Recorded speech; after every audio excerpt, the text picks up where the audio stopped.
Bom, galerinha, vamos lá, vamos continuar então. Agora nós vamos estudar relações de pertinência. O que é relação de pertinência? É quando você usa pertence, não pertence, contém, não contém, contido, não está contido, igual, diferente. Isso são relações de pertinência, de pertença, né?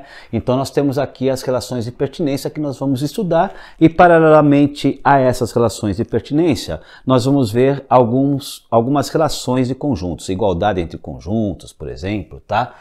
Conjunto vazio, conjunto unitário, subconjuntos, tá? Então, relações de pertinência, começando por igualdade de conjuntos. Isso é muito simples, né? Dois conjuntos são iguais quando eles contêm, né, os mesmos elementos, tá? Então, se o conjunto A contém os mesmos elementos do conjunto B, nós dizemos que isso é uma igualdade de conjuntos, tá legal? E a negação da igualdade é justamente a diferença de conjuntos, tá? A é diferente de B, tá? Significa que um desses conjuntos possui elementos que o outro conjunto não tem, tá? Então a negação da igualdade nada mais é do que a diferença dos conjuntos. Dois sinais importantes: pertence e não pertence. Esse ezinho que é mais curvado, né? Não é bem um E, ele tem uma formação mais curvada, justamente para identificar que não é um E, é o sinal de pertence, tá? O sinal de pertence indica que um elemento pertence a um determinado conjunto. Às vezes os alunos ficam meio confusos, quando é que eu uso pertence, quando é que eu uso contém.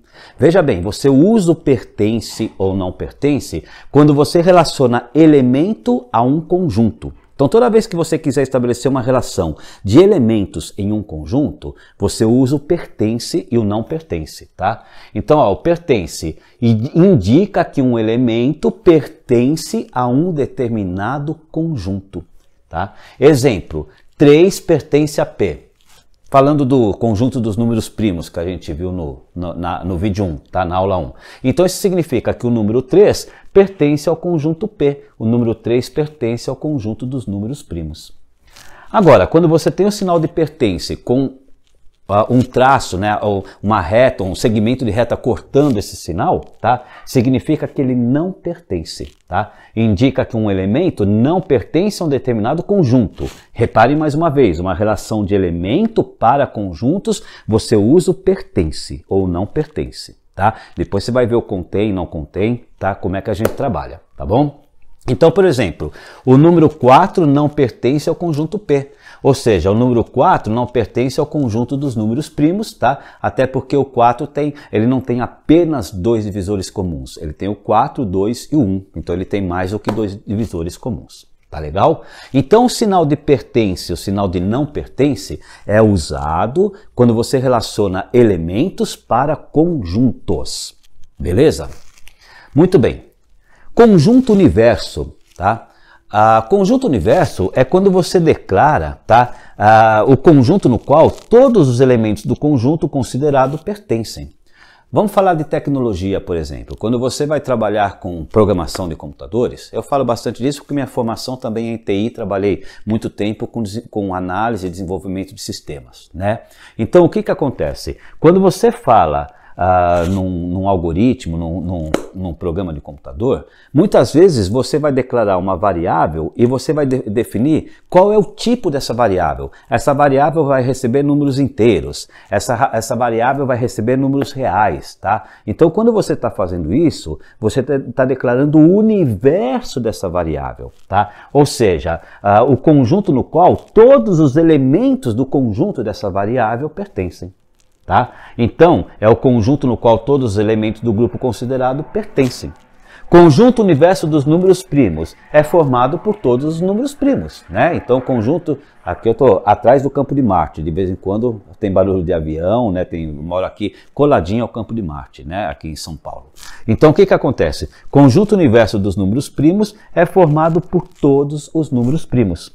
E eu posso, né, de repente, descrever esse conjunto, tá? De forma que P é igual, né? Aí isso aqui significa qualquer número x que pertence aos reais, tal que, na seguinte condição, x é um número primo, tá? Então aqui, ó, eu estou definindo o conjunto universo, são números reais primos. Isso aqui é um conjunto universo, tá? Todos os elementos desse conjunto, tá, vão ser números primos. Definir o conjunto universo.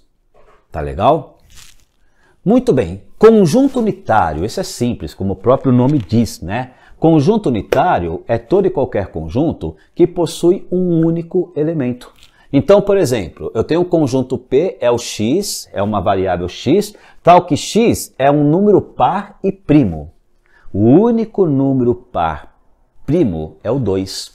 Todos os outros números pares não são primos, eles têm mais do que 2 divisores. O único número par que tem apenas 2 divisores é o 2, ele mesmo, o 2 e o 1. Né? Então, eu tenho aqui um conjunto de números primos, um conjunto unitário.